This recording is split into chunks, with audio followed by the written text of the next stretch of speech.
मांडूक्य उपनिषद पर जो हमारी चर्चा चल रही है, उसी श्रृंखला को आज हम आगे बढ़ाएंगे। पिछले सत्र में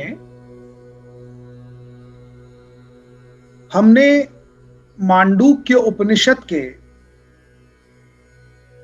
8वें श्लोक से प्रारंभ किया था। सोऽयम् आत्मा अध्यक्षरम, सोऽयम् आत्मा अध्यक्षरम ओंकारो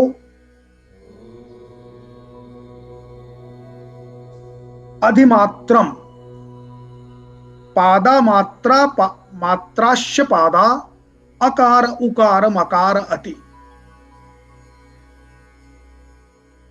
ये जो श्लोक है, इसके माध्यम से हमको ये ज्ञात हुआ कि ओम के उच्चारण की 3 मात्राएं अ, उ, म, इन 3 मात्राओं को मिलकर ओम का उच्चारण होता है और इन्हीं 3 मात्राओं को अकार, उकार, मकार संस्कृत में कहा गया है। इन 3 मात्राओं को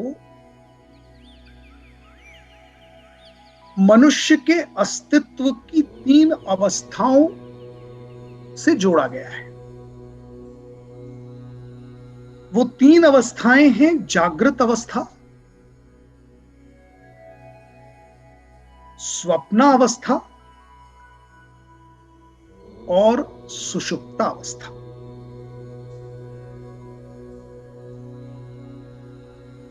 और इन 3 अवस्थाओं को उल्लिखित किया गया है 9वें श्लोक के पश्चात। मांडूक्य उपनिषद में 9वां श्लोक इस बात की व्याख्या करता है कि जागृत स्थानो वैश्वानरो अकारः प्रथमा मात्रा आपते आदिमत्वात् आपनोति।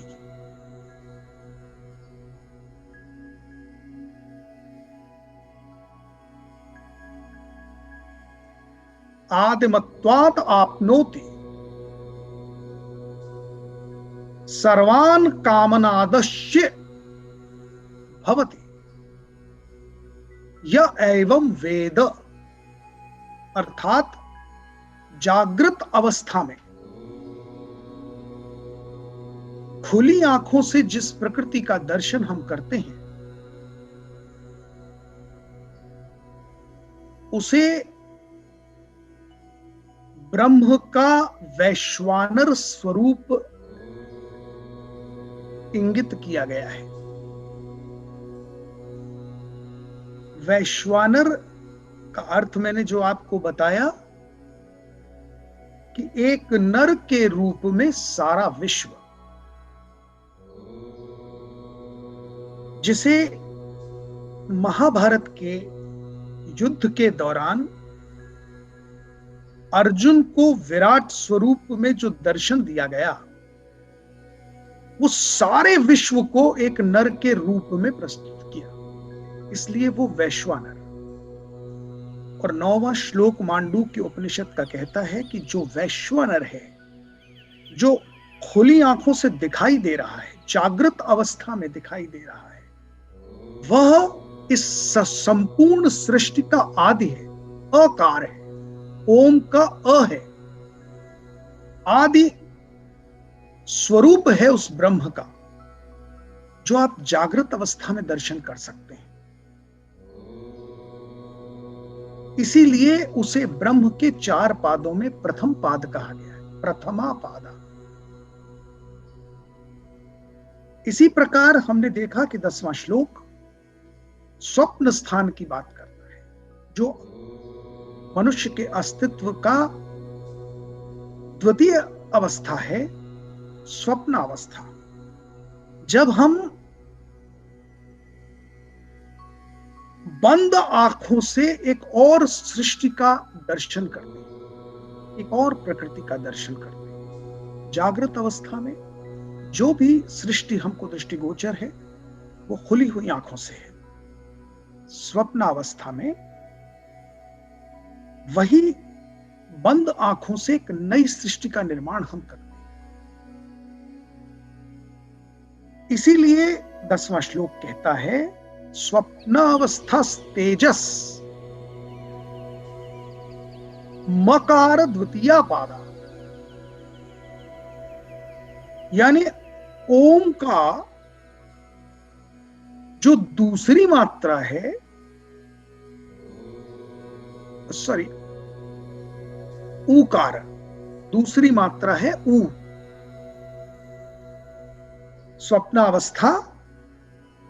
स्वप्नावस्था तेजस ऊकार द्वितीया पादा उत्कर्षात उभय तत्वात उत्कर्षति, अर्थात उभय तत्व अर्थात अकार और मकार के बीच में, उभय पक्षों के बीच में स्थित होने की वजह से, दोनों की ऊर्जा प्राप्त करने की वजह से इसे तेजस के नाम से प्रस्तुत किया गया है। जैसे प्रथम पाद वैश्वानर है, द्वितीय पाद जो है ब्रह्म का वो तेज स्वरूप है, तेजस है।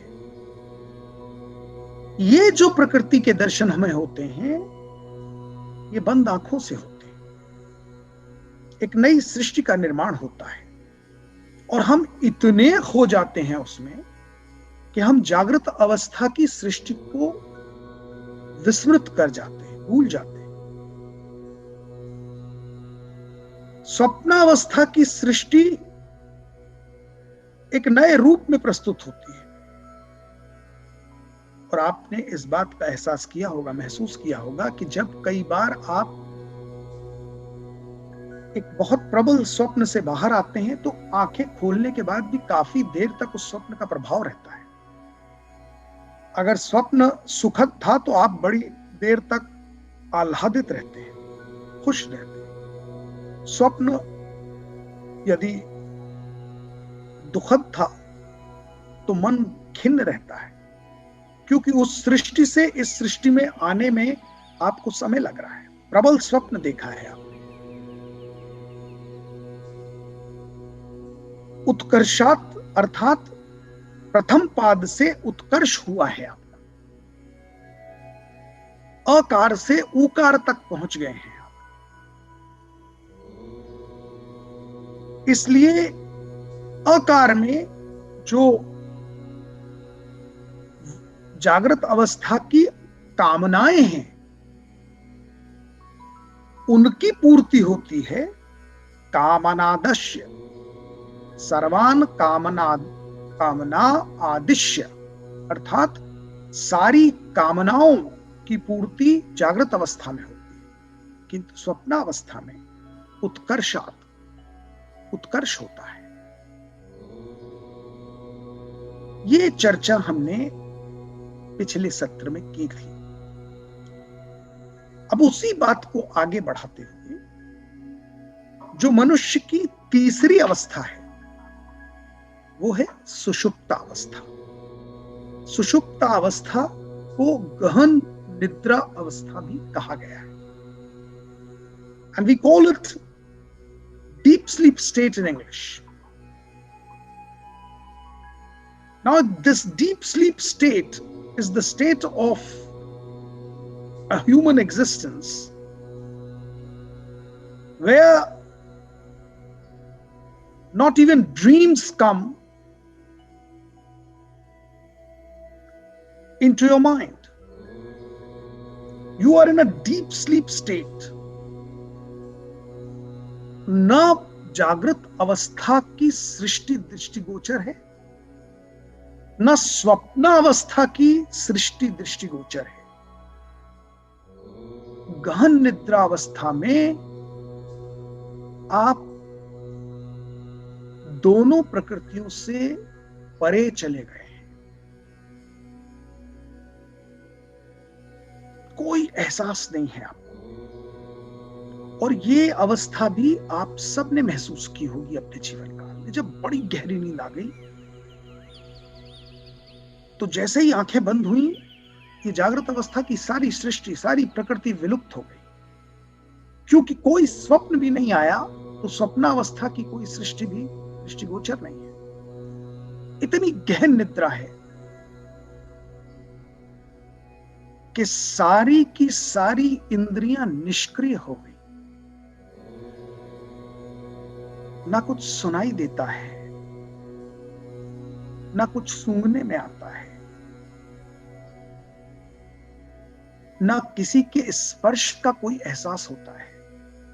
इस गहन निद्रा को आपने अनुभव किया होगा।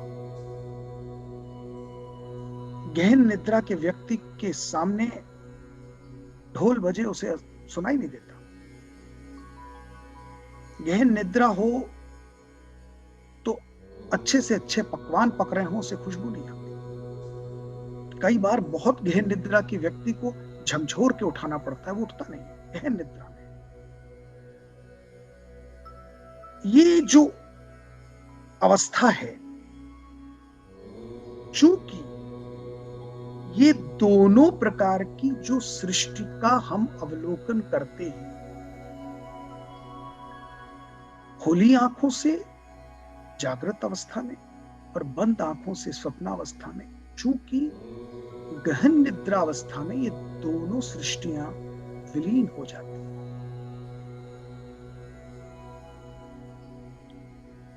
ये सारी प्रकृति विलीन हो जाती है। इसलिए ओम का जो तीसरी मात्रा है म, जिसे मकार कहते हैं, अगर आप उच्चारण करें तो आप पाएंगे कि म का उच्चारण करने में आपके दोनों होठों का मिलन आवश्यक है। मुंह बंद हो जाता है। म, म, यानी कि अकार और उकार दोनों का विलय हो जाता है। मकार अर्थात सब कुछ बंद हो गया, सब द्वार बंद हो गए, सारी इंद्रियां बंद हो गई, सारी संवेदनाएं दूर हो गई। न दुख का एहसास है, न सुख का एहसास है। गहन निद्रा में व्यक्ति एक प्रकार की टेम्परेरी समाधि में चला जाता है। सुषुप्तावस्थानो प्राज्ञम मकार तृतीया पादा, अर्थात इस सुषुप्त अवस्था को प्राज्ञ कहा गया है। यानी एक अलग प्रकार के ज्ञान की अवस्था में आप पहुंच गए। जैसे जागृत अवस्था को वैश्वानर कहा गया है, स्वप्नावस्था को तेजस कहा गया है,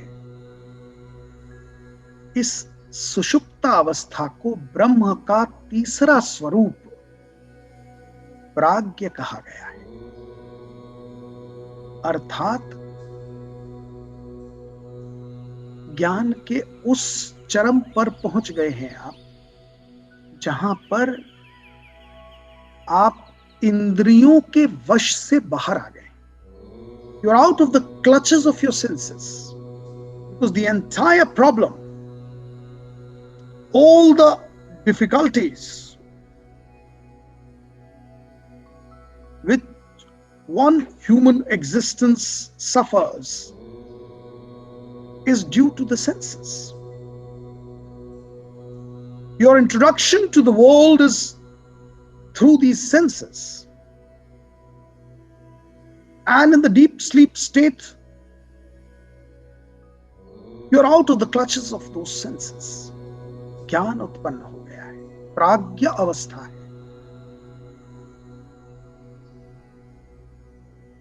इसलिए इस तृतीय अवस्था को, सुषुप्तावस्था को प्राज्ञ से इंकित किया, ब्रह्म का प्राज्ञ स्वरूप. सुषुप्त स्थान प्राज्ञम मकार तृतीया मात्रा मितेर पीतेरवा, अर्थात सब कुछ विलीन कर लेने वाला जो अवस्था है, सब कुछ विलीन हो गया, सारी प्रकृति, सारी सृष्टि विलीन हो गई. जैसे म के इस उच्चारण में मुंह बंद करना पड़ता है, उसी प्रकार सारे के सारे इंद्रियों के द्वार बंद हो गए, विलय हो गया. हवा इदम सर्वम पीतिष्व एवं या एवं वेद. जो अवस्था सारी के सारे प्राकृतिक सृष्टि को विलीन कर दे, अपने आप में समाहित कर ले, सारे कष्टों को दूर कर दे, ये मकार की अवस्था ब्रह्म का तीसरा पाद है. और जो इस अवस्था में पहुंच जाता है, उसके सारे दुख, दर्द, कष्ट सब दूर. आप देखिए, बहुत सारे लोग गहन निद्रा में जब पहुंचते हैं तो असीम सुख और आनंद की अवस्था में पहुंच जाते हैं, क्योंकि जितने इस सृष्टि के, ह्यूमन एग्जिस्टेंस के, इस विश्व के जितने कष्ट हैं वो सब विस्मृत हो जाते हैं, सब भूल गए. तभी तो गहन निद्रा आई. जो लोग इस मानसिक अवस्था को प्राप्त नहीं कर पाते, जो प्राकृतिक रूप से गहन निद्रा की अवस्था को प्राप्त नहीं कर पाते, जो मानसिक रूप से कमजोर होते हैं, वो फॉरेन एलिमेंट्स का उपयोग करते हैं गहन निद्रा की अवस्था तक पहुंचने के लिए. बहुत सारे लोग नशा करते हैं, तरह तरह के नशे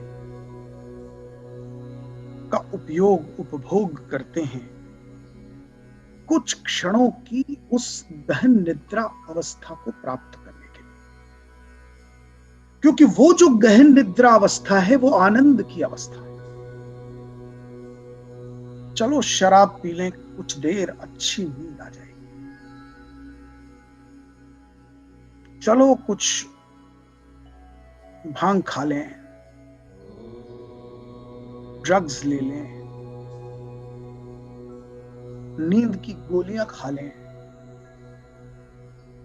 तरह तरह की मेडिसिन ड्राउजी ले लें, तो जो गहन निद्रा अवस्था पर पहुंच जाएंगे, जितनी देर गहन निद्रा अवस्था होगी उतना देर तो सारे कष्टों से निवृत्ति मिल जाएगी. गहन निद्रा अवस्था आनंद की अवस्था होगी. ये जो बाहरी तत्वों का सहारा लेना पड़ता है, वो मानसिक कमजोरी है. जो मानसिक रूप से मजबूत है, स्ट्रांग है, उसको इन बाहरी तत्वों की, इन नशों की जरूरत नहीं होती.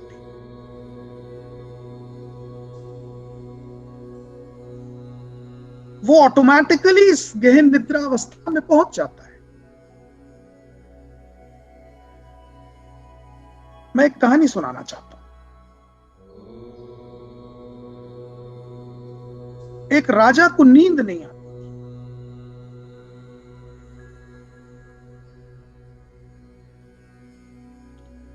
बड़ा प्रयत्न करता था वो। मुलायम से मुलायम गद्दे थे, हर प्रकार की सुख सुविधाएं थी, चंवर डुलाती परिचारिकाएं थी, पर नींद नहीं। सारे प्रयत्न कर लिए पर नींद नहीं। वो जो गहन निद्रा अवस्था है, वो जो सुषुप्ता अवस्था है, उससे वो राजा डिप्राइव्ड था।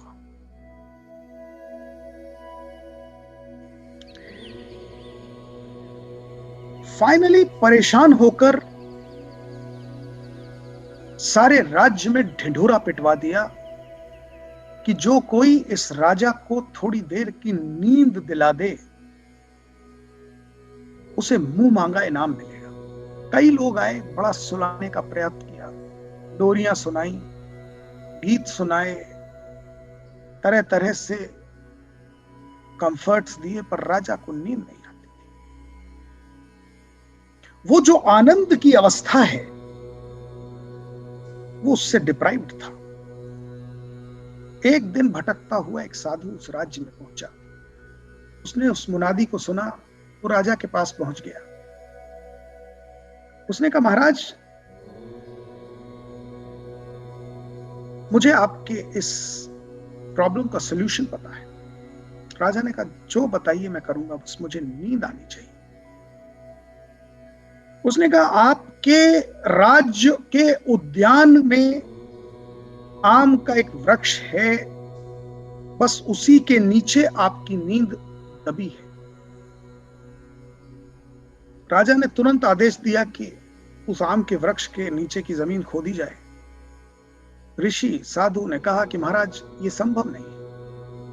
उस नींद को अगर उस वृक्ष के नीचे से निकालना है तो जो खोद कर निकालेगा, बस उसी को वो नींद प्राप्त होगी। और यदि आपको प्राप्त करनी है तो वो खुदाई आपको करनी।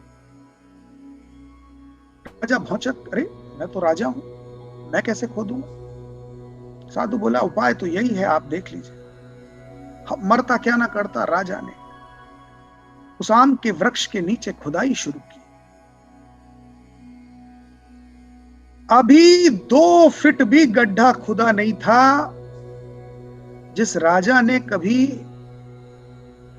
उंगली भर भी कोई काम किया नहीं, 2 फीट का गड्ढा खोदते खोदते तो कहां का गुदगुदा गद्दा, कहां का चवर डुलाती परिचारिकाएं, इसी ठंडी बहती हवा में मट्टी के अंदर ही ईंट के तकिए पे सो गया। गहन निद्रावस्था में पहुंच गया। जब आंख खुली तो आनंद की सीमा नहीं थी।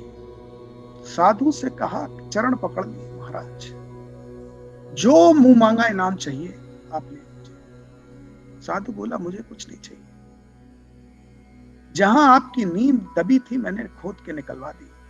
बोले, महाराज, नींद तो मिल नहीं पाई, लेकिन कहां खोदा था अभी, मैं तो 2 फुट। राजा से साधु ने कहा, भैया, नींद तो मिल गई, आप अब भी नहीं पहचाने तो कल फिर गड्ढा खोद लीजिएगा, मिल जाएगी। ये कहानी इसलिए सुनाई आपको कि सुषुप्त अवस्था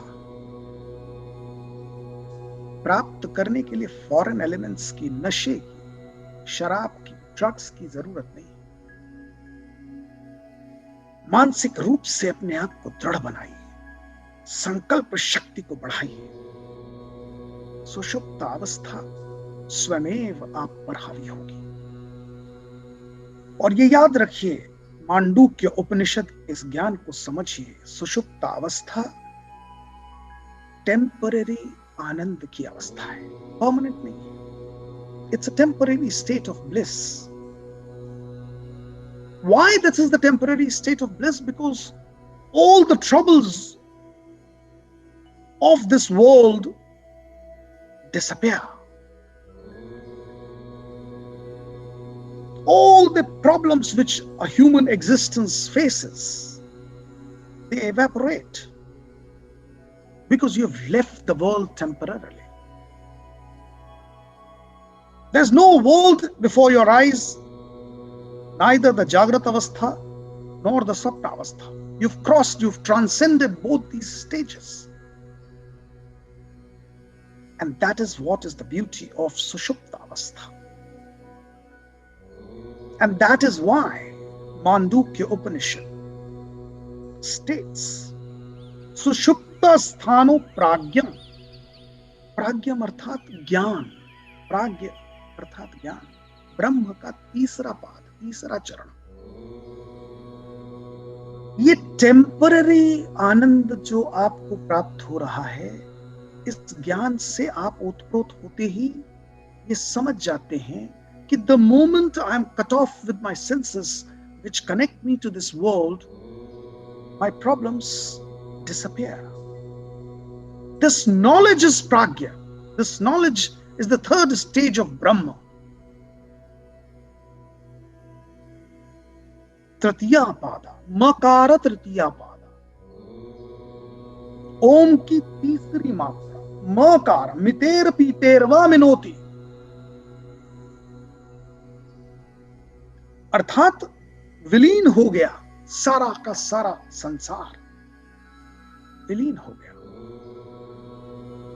हवा इदम सर्वम पीतिश्व, ये सारा इदम सर्वम अर्थात ये सारा सब कुछ विलीन हो गया, घुल गया आपके स्वयं के अंदर। पता ही नहीं कहां गई वो सारी सृष्टि, ये नदी, पहाड़, जंगल, मकान, दुकान, कार, सब विलीन हो गया, कुछ पता ही नहीं है। इतनी गहन निद्रा की अवस्था में पहुंच गए। ये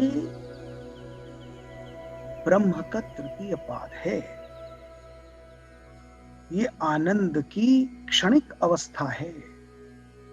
इसमें विलीन होकर भ्रम में मत आ जाइए, क्योंकि मांडूक्य उपनिषद इससे आगे ले जाता है। ये तृतीय अवस्था यदि टेम्पररी है तो इसलिए है बिकॉज इट हैपेंस।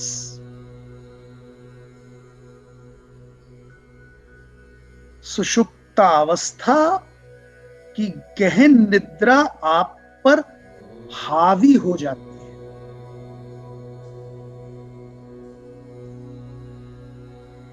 आप अत्यधिक थकावट के स्टेज पर जब पहुंच जाते हैं तो आप पर वो गहन निद्रा हावी हो जाती है।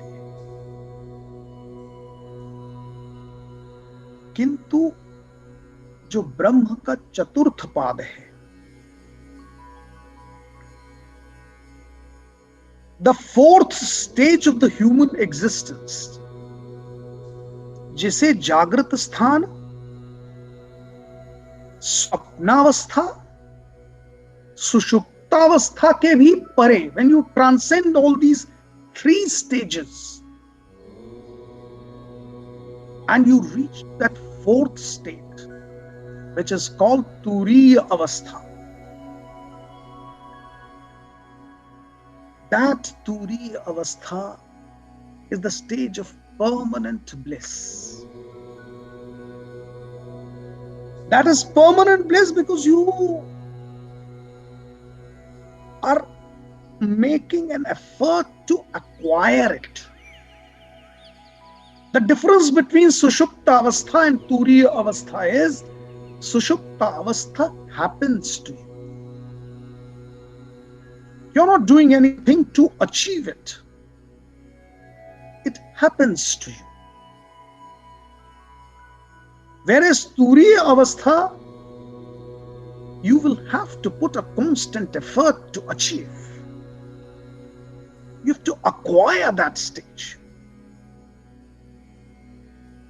And once you reach to that stage, you are in a state of a permanent bliss. And that is why the 12th shlok of Mandukya Upanishad pronounces, declares, amatrash, अव्यवहार्य, अमात्रास अव्यवहार्य, मात्राओं से परे चले गए आप, अ उ म से परे गए, ओम के उच्चारण के परे, you have transcended that 3 stages of अकार, उकार, मकार। ओम के उच्चारण से ट्रैवल करते करते आप परे चले गए।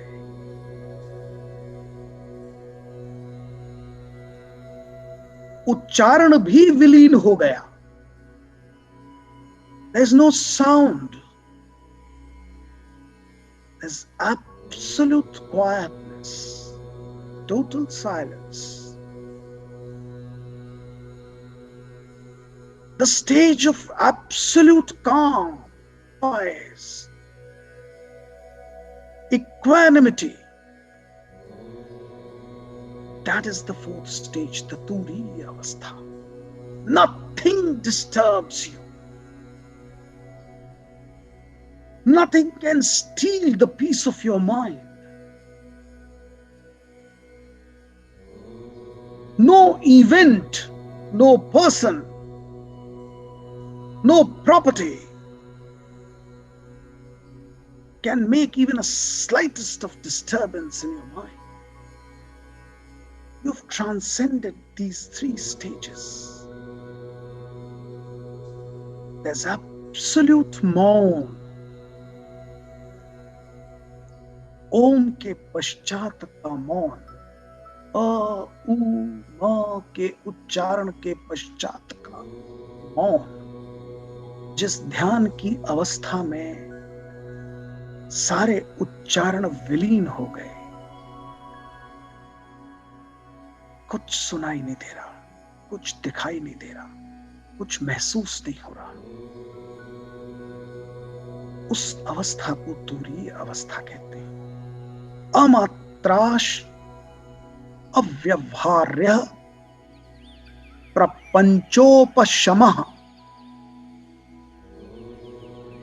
शिवो अद्वैत एवं ओंकार, शिवो अद्वैत एवं ओंकार।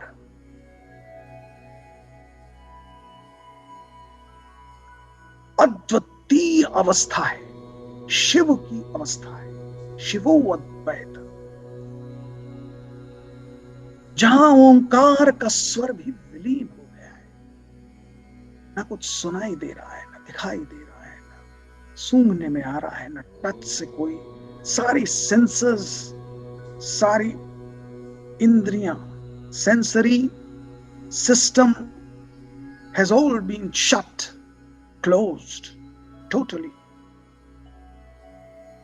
and you've been cut off with the Prakriti, Srishti,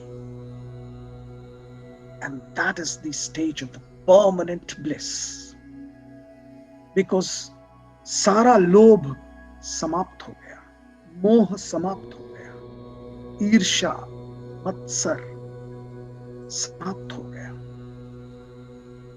कोई कामनाएं नहीं बची इस सृष्टि की। ना आपके अंदर किसी प्रकार का उद्वेलन है, क्रोध नहीं है, सब विलीन हो गया है। सारे व्यवहारों से आप परे हो गए हैं। जितनी देर आप उस स्टेज में हैं, वो स्टेज जो आपने एक्वायर की है अपने एफर्ट से, ये सुषुप्त अवस्था नहीं है विच हैपेंड, ये कांस्टेंट एफर्ट से you are reaching to that stage. Till whatever period of time you have chosen yourself to be in that state, you are in a permanent bliss. Nothing disturbs you. ये ब्रह्म का चौथा पाद है, तुरीय अवस्था है। आत्मैव संवित्स्यत सत्यम आत्मना आत्मानाम य एवं वेद य एवं वेद। ये 2 बार उच्चारण हुआ है, या एवं वेद, या वेदों के इस ज्ञान को जिसने समझ लिया,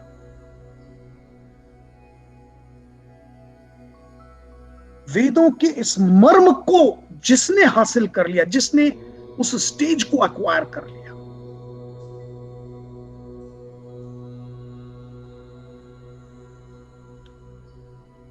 he will not turn back in his life. He will not be driven into any kind of pain. Nothing can disturb. कोई डिजेक्शन, कोई डिस्ट्रेस, कोई स्ट्रेस, कोई tension, nothing can make any adverse effect on you, because you have developed that state of mind. There's absolute equanimity. ये संभव है।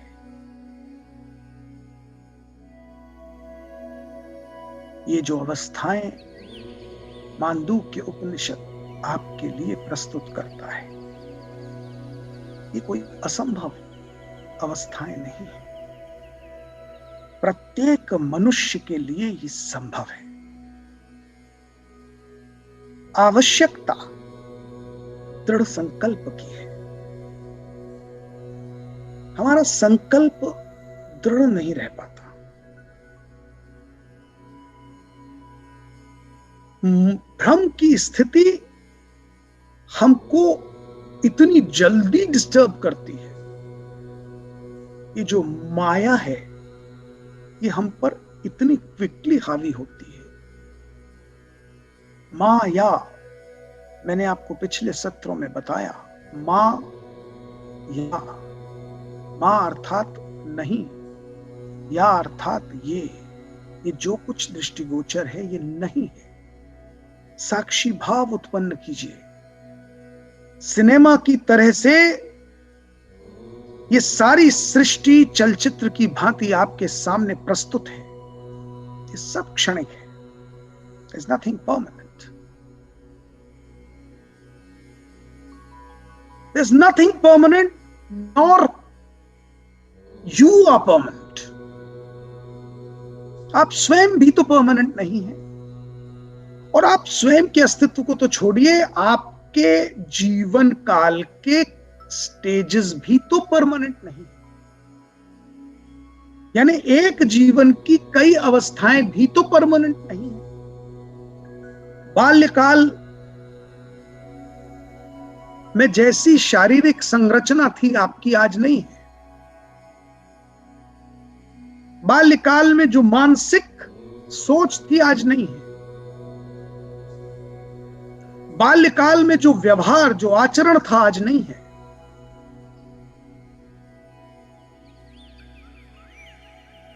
आज युवावस्था है तो कल वृद्धावस्था होगी। ये सारा भौतिक शरीर बदल जाएगा, परिवर्तनशील है।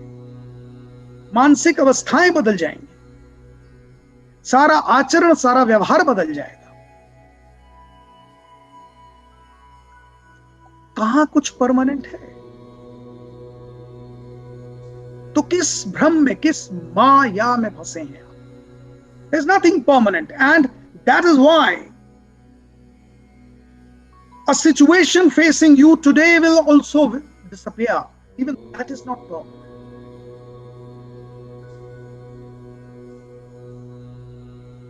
जब भगवान कृष्ण से अर्जुन ने पूछा, क्या आप इस संसार को एक सेंटेंस में डिफाइन कर सकते हैं?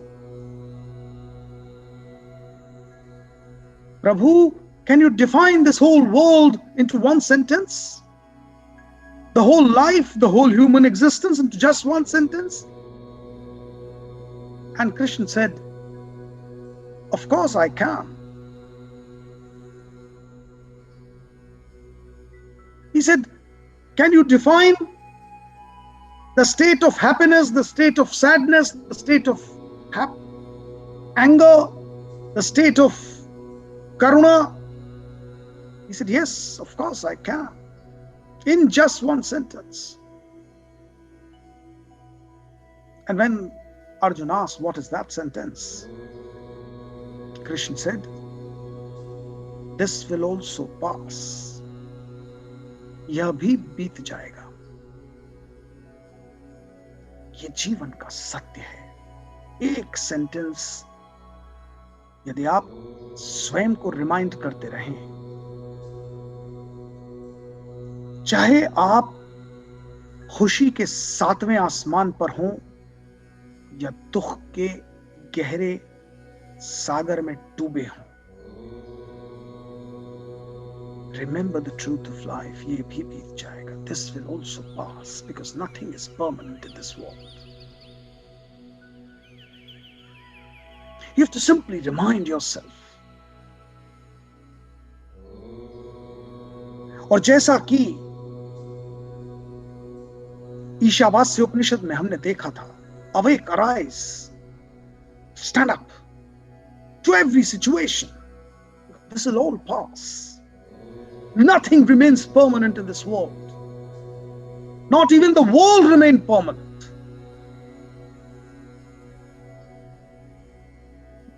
Not even the time remains permanent.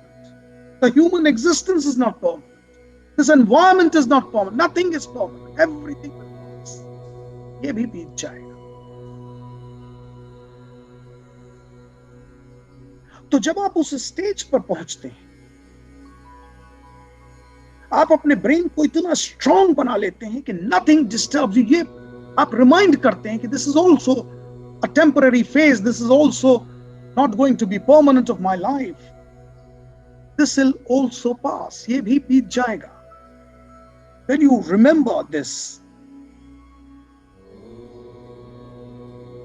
तब वो अवस्था आती है जिस स्थिर बुद्धि पर आप पहुंच जाते हैं.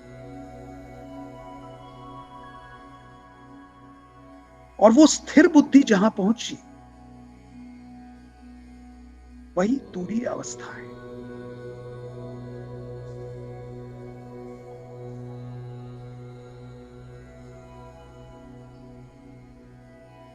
अगर इस बात को और करें तो भगवद गीता में भी ये बात दोहराई गई है जो उपनिषद में मिलती है.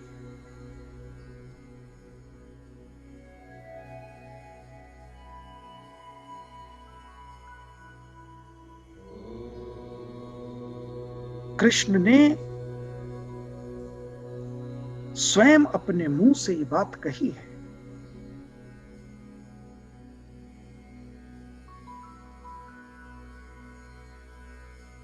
विद्या विनिमय संपन्ने ब्राह्मणे गविहस्तिने शुनिश्च श्वपाके पंडितः समदर्शता. जिसने ये पांडित्य उत्पन्न कर लिया है वो समदर्शी हो गया है.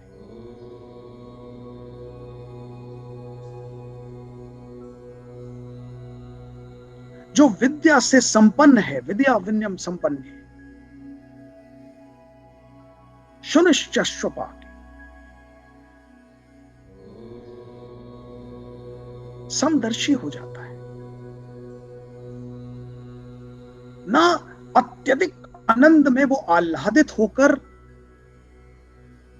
ऊटपटांग हरकतें करता है, ना कष्ट के चरम पर पहुंचकर वो डिस्टर्ब होता है.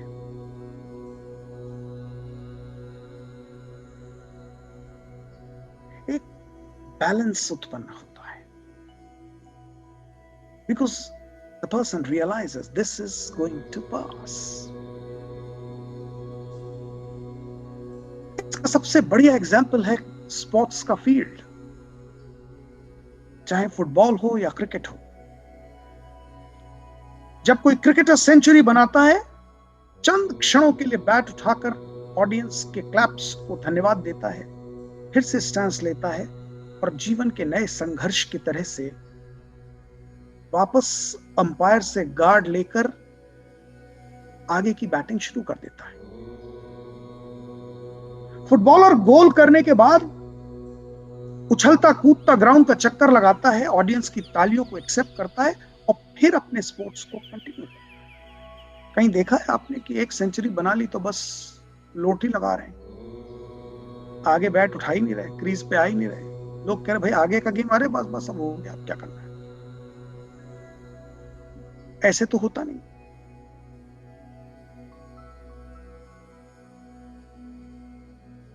बैट्समैन आउट हो जाता है, बड़ा निराश हो जाता है,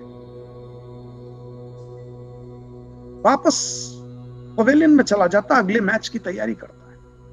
दुख में इतने अतिरेक में तो होता नहीं कि बस गया तो अब लौटा ही नहीं, मैंने अब क्या मैच खेल के करेंगे, मैं आउट हो चुका हूं, अब नहीं होगा कुछ, ऐसा तो नहीं होता।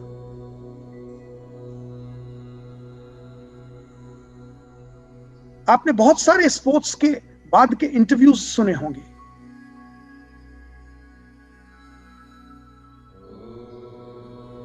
जब इंटरव्यूअर पूछता है, you must be very happy that today you have won the match, and see how these sportsmen are trained to reply. There's a training given to them. They said, all right, this win is a past, now I have to prepare for the next. This is life. इतना आह्लादित नहीं हो जाना है कि बस ये विजय ही permanent है, अब इसके आगे कुछ बचे ही नहीं। सुख का अतिरेक भी बैलेंस करना आना चाहिए। You'll have to just let it pass. On your achievements, others should be happy, you should not. You should be just balanced in that state also. And similarly, in the state of extreme stress, distress, despair, when everything looks so bleak, dark, remind yourself this will also pass. This is not permanent. Stand up. उस संकल्प शक्ति का आह्वान कीजिए, जगाइए अपने आप को, क्योंकि याद रखिए आपके अंदर ब्रह्म है, स्वयं आप ब्रह्म हैं, उस ब्रह्म का अंश है। ये ब्रह्म हार सकता नहीं, ब्रह्म हारता नहीं। Nothing can defeat it. I'd also request you all never to take resort of these foreign elements to enhance your sankalp shakti. Foreign elements पर डिपेंड मत होइए, किसी प्रकार के किसी नशे पर डिपेंड मत होइए। अपनी संकल्प शक्ति को दृढ़ कीजिए, स्वयं के अंदर के ब्रह्म को पहचाने, जागृत कीजिए उस ब्रह्म को। ब्रह्म नहीं मार सकता आपको, कोई विश्व की ताकत हरा नहीं सकती। ये आत्मविश्वास जागृत कीजिए। ये मांडूक्य उपनिषद का ज्ञान है, यह अद्भुत ग्रंथ है, यह अद्भुत ज्ञान है, विलक्षण है।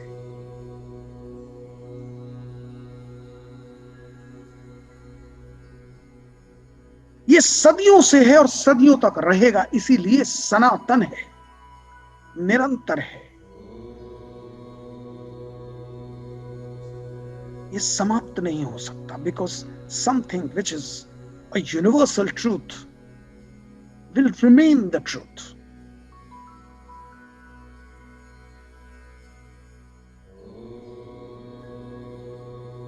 Just for your knowledge,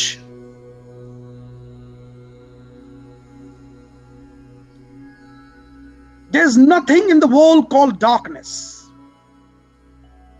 There's nothing at all.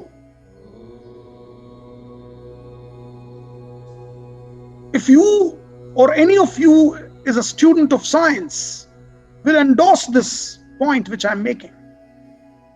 Because the science does not define darkness. It defines heat. It defines light. There's nothing called darkness.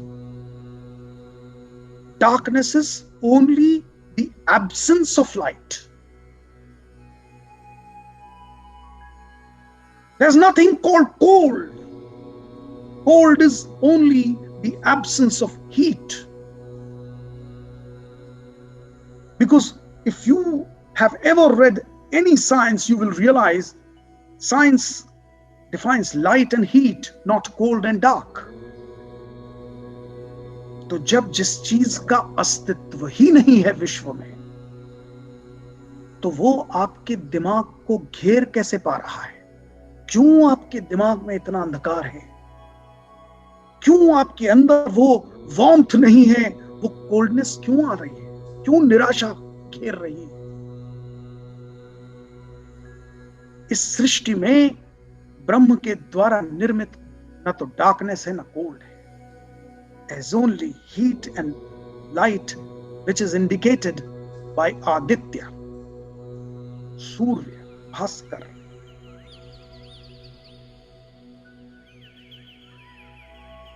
ये सारा विश्व तो उसी सूर्य की किरण से ही तो चल रहा है. और जितनी देर सूर्य विलुप्त होता है, उतनी देर का ही अंधकार है. फिर पुनः सूर्य का आगमन, और फिर दैदीप्यमान हो जाता है सारा संसार, सारा विश्व, सारी प्रकृति.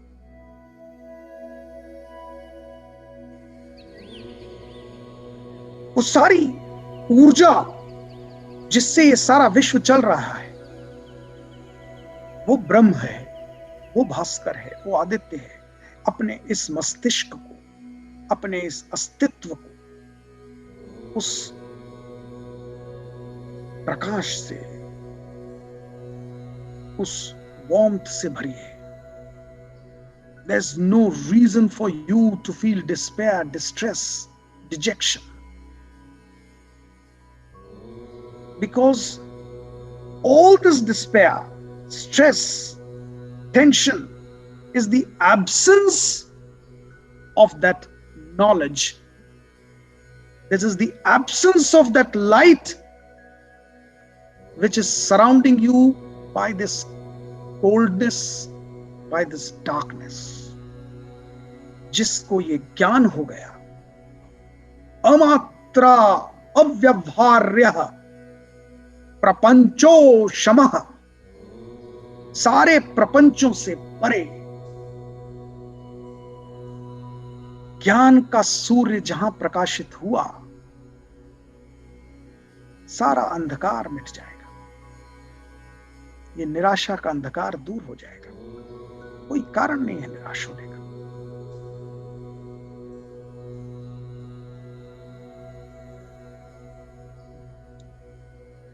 एक बच्चा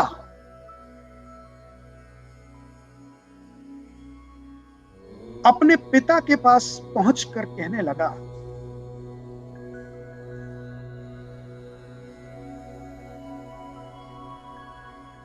कि भगवान ने मुझे कुछ नहीं दिया है, मेरे पास कोई टैलेंट नहीं है,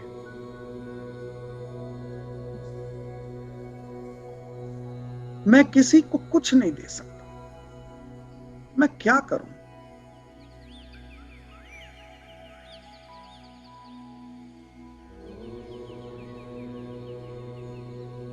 मैं बहुत निराश हूं, मैं बहुत हताश हूं, मुझे आगे का जीवन समझ में नहीं आ रहा है, बड़ी अकलाहट है.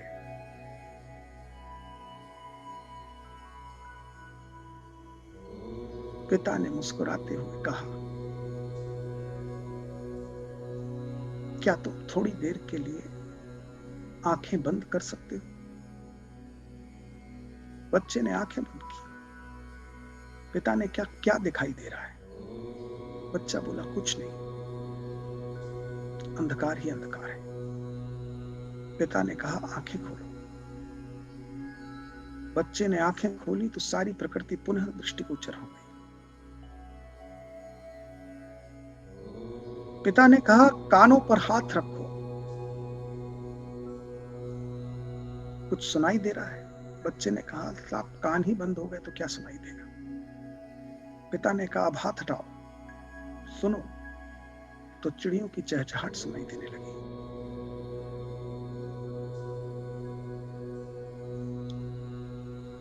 पिता ने कहा, क्या तुम पैरों को फोल्ड करके 10 कदम की दूरी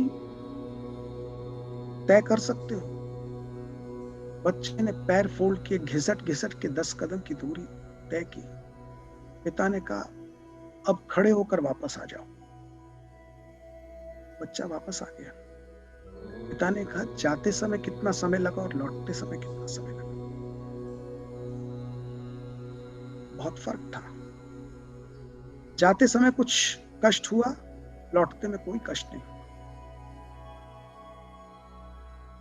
पिता ने कहा, अब जरा कोहनी से पानी के गिलास को उठाओ। बच्चे ने उठाने का प्रयास किया, नहीं उठा पाया। फिर पिता ने कहा, हाथ से उठाओ। उठा लिया।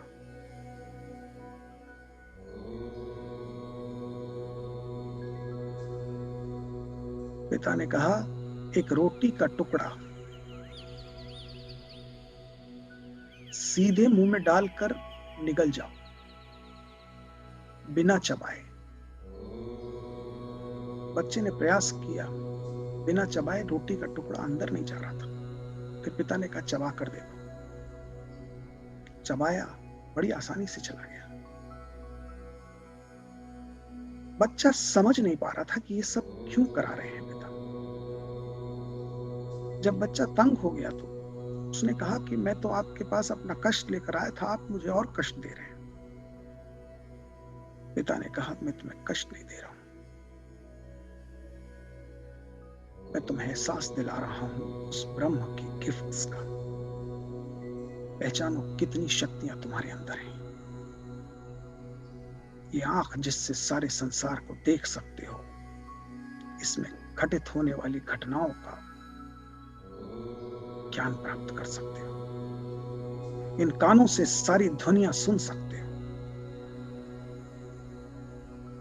ये जो जबड़ा तुमको मिला है, इससे चबा कर खा सकते हो। एनर्जी, ऊर्जा जागृत कर सकते हो। कितनी आसानी से हाथों से क्या क्या काम कर सकते हो। पैर हैं तो चल के यहां से वहां जा सकते हो। ये सब गिफ्ट नहीं है तो क्या है? इस स्ट्रेंथ को जिसने पहचाना नहीं है, वही वीक है, वही कमजोर है। आपको जान के आश्चर्य होगा, ये जो कहानी मैंने आपको सुनाई है, ये भगवान के द्वारा दिए हुए गिफ्ट्स जो आपको मैं बता रहा हूं, आपके अंदर उस ऊर्जा को जागृत करने का प्रयास कर रहा हूं। ये मेरी पर्सनल कहानी है। ये मेरे अपने बचपन का दृष्टांत है। ये मेरे और मेरे ही पिता के बीच की वार्ता है। मेरे ही पिता ने मुझे इन तमाम शक्तियों का एहसास कराया। And trust me, the day thereafter, I do not know what is distress. निराशा क्या चीज है, उस दिन के बाद से मैं जानता नहीं हूं। हताश होना मैंने सीखा नहीं, परिस्थितियां चाहे कितनी कठिन हो। बिकॉज मांडूक्य उपनिषद के इस अल्टीमेट नॉलेज को याद रखिए, when everything is over, future remains. अभी सब कुछ समाप्त नहीं हुआ है। जब तक आप हैं, जब तक आपके अंदर ये सारे के सारे भगवान के दिए हुए गिफ्ट्स हैं और ये सारे गिफ्ट्स चलायमान हैं, तब तक कुछ भी खत्म नहीं हुआ है। सब कुछ संभव है। और इसीलिए इसी उपनिषद के ज्ञान को विवेकानंद ने कहा है, awake, arise and stop not till the goal is reached. This oft repeated quote by Swami Vivekananda is ultimately the knowledge of these very Upanishads. So if you think that I am giving you anything, nothing, sorry. I'm simply taking you to the journey of these great scriptures. All this knowledge is of these great scriptures compiled by our own ancient rishis, munis, the concentrated wisdom of these sages. I'm simply carrying it up to you.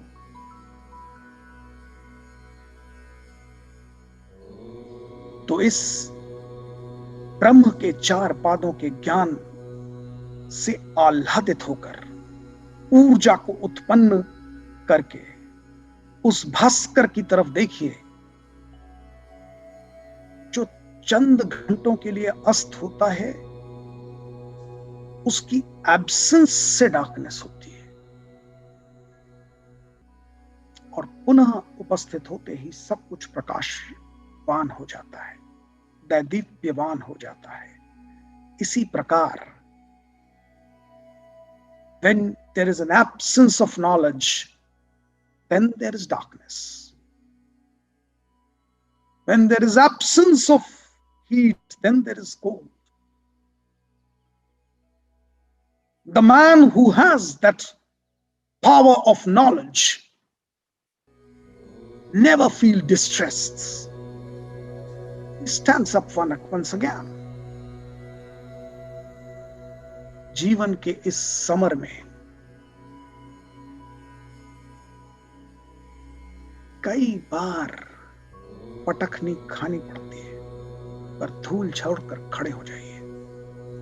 कोई कारण नहीं है कि पटखनी मिली तो वो आखिरी युद्ध था। फिर धूल झाड़कर खड़े होइए, अगले समर की तैयारी कीजिए। विजय आपकी प्रतीक्षा कर रही है, द्वार पर है। It's just a single effort required. And remember, the destiny is inviting you. प्रकृति हमें यह संदेश देती है that the sun rises in the darkest hour of night. And that is what Mandukya Upanishad says. The moment you transcend to these stages of human life, the moment you acquire that Turiya Avastha, when you are blessed with absolute bliss, you develop that Tatastha Bhav, that Sakshi Bhav, and then there is only and only and only bliss. So stand up. Nothing should deter you. There's no reason. And just to remind you that this is one of the shortest Upanishad, consisting of only 12 shlokas, giving you the knowledge of life, dividing the entire existence of human being with the etymology and analogy of Om, U, Ma, Mon, चार अवस्थाओं में विभाजित कर दिया जीवन को। अकार, उकार, मकार, आपति, अ से आपति, उ से उत्कर्ष, म से मिति, तत्पश्चात मौन। वो अवस्था जहां कुछ भी दृष्टिगोचर नहीं है, सब कुछ विलीन हो गया है। मकार के पश्चात मौन आया है। और जिसने वो अवस्था प्राप्त कर ली, एक्वायर की, it is with an effort you can acquire it, उसने देवत्व प्राप्त कर लिया। जैसे मैं बार बार कहता हूं, राम का भी जन्म हुआ, मृत्यु हुई, कृष्ण का भी जन्म हुआ, मृत्यु हुई, पर हमसे भिन्न क्यों है?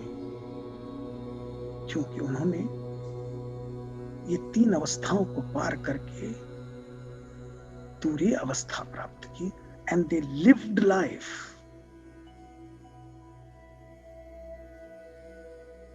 आप राम और कृष्ण के जीवन से ये सीख ले सकते हैं that they were full of life. जीवन के समर में, जीवन के संघर्ष में मुंह नहीं मोड़ा।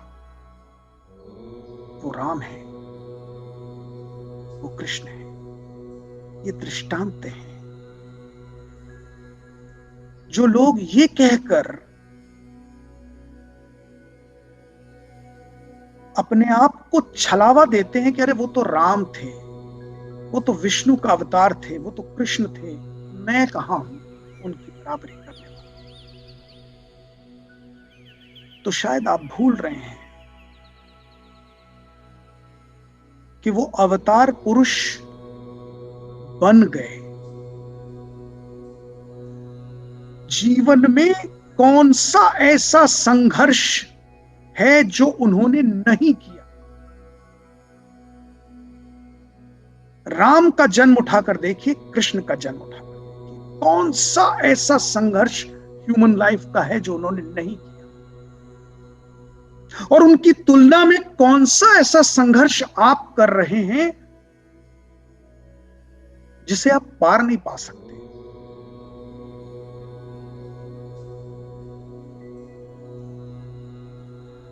आप में से किसी का जन्म कारागृह में नहीं हुआ है। कृष्ण का जन्म कारागृह में हुआ।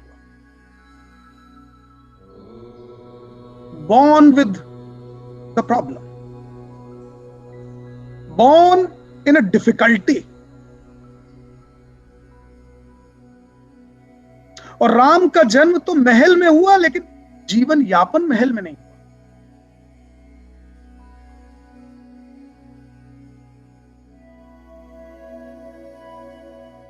Problems and problems.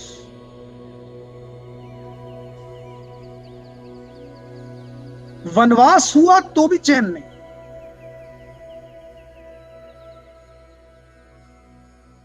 Krishna Gokul में गए तो वहां चैन नहीं। एक के बाद दूसरी विपदाएं, कभी पूतना आ रही है, तो कभी कालिया मर्दन करना है, तो कभी कोई मुसीबत है।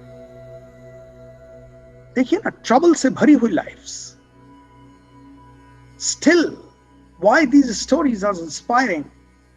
Because these are the examples how to overcome these difficulties in your life and be with poise, the calm, the equanimity. And you can also be a Ram. You can also be a Krishna. You can also achieve Godhood. Simply understand the message given by these great scriptures. Mandukya उपनिषद आज इसी श्लोक के साथ समाप्त होता है। इसके समापन के साथ शांति पाठ का आवाहन कीजिएगा।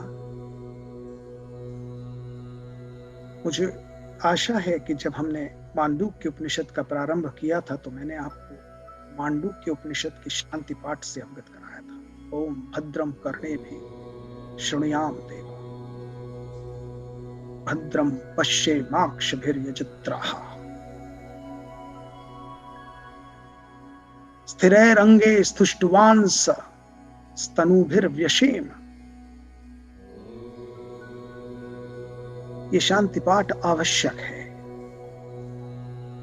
because this reminds, this is the one from these Shanti Path of Mandukya Upanishad which is borrowed by Mahatma Gandhi, and he gave you 3 monkeys. Bhadram karnebhi shrunuyam deva.